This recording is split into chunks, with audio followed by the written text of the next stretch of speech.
Hello, this is Kelly with DNNDev.com. In this video, I'm going to show you how to install XMod Pro on your .NET Nuke website.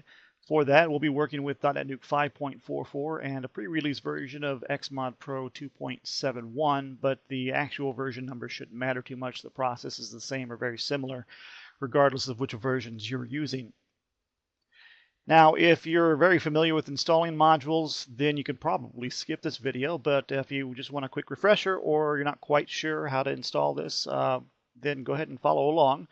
The process is the same as you would install for most modules. First, we go to the host menu. We want to make sure that we're logged in as host. Go to the module definitions page. On that page, from the pop-up menu here, we will select Install Module. And then we're going to browse to our installation file. Now, I am here in this is where we have unzipped the file that we downloaded from the store. And you'll need to browse. First of all, you'll want to read the EULA text, the end user license agreement right here. Make sure you agree to that because you're going to be asked to agree to that during the installation process. But to find the file that we need to install, go to the installation folder. Check out the version that you need for the version of .NET Nuke you are installing into.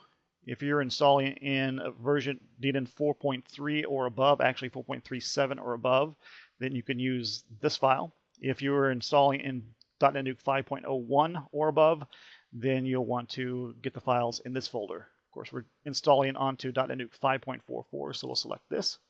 You'll notice there are two zip files in this folder. One is XMod Pro 271 DNN50 install.zip. And the other one is XMod Pro Form View 271 DNN50 install.zip. We'll want to install both of these. The second one, the Form View one here, is kind of a bonus module, and we'll cover that in other videos. But it basically just allows you to display an XMod Pro form on the page when that page is first loaded. First of all, we'll install the main XMod Pro module here. Click Open, and click the Next button. Then you can read through this. Package information, also any release notes, they might be posted here. And then you'll want to have read the EULA text, the end user license agreement that I pointed out just a bit earlier, and click the accept license checkbox if you agree. Then click next. And during this process, .NET Nuke will upload and install XMod Pro for you. You'll see there are a lot of files that get installed. Interestingly, with this version of XMod Pro, there is no changes made to your database because you're actually going to be writing your own database commands throughout XMod Pro, so it doesn't have any real need to add tables or stored procedures or any of that stuff. Once you've gone through, if you see any red items, you'll know that there were some errors during the installation process. You'll want to make note of those when you contact support for help. If not, just click the return link as I did at the bottom of the page, and you'll come back to the module definitions page. Now we're going to install the Form View module. This is a much quicker install. Again, this process is the same. We'll just click Browse and click on the Form View module here. Click Open, and click Next, and click through our pages. Next. Accept the license, and Next.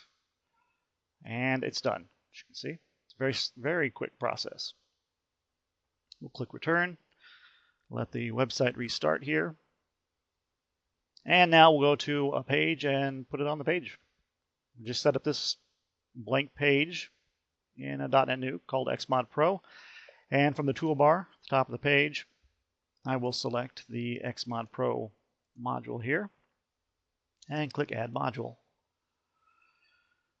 And there it is. This is the XMod Pro module. We'll talk about all the features of XMod Pro in other videos. So come back and join us for those. Thanks.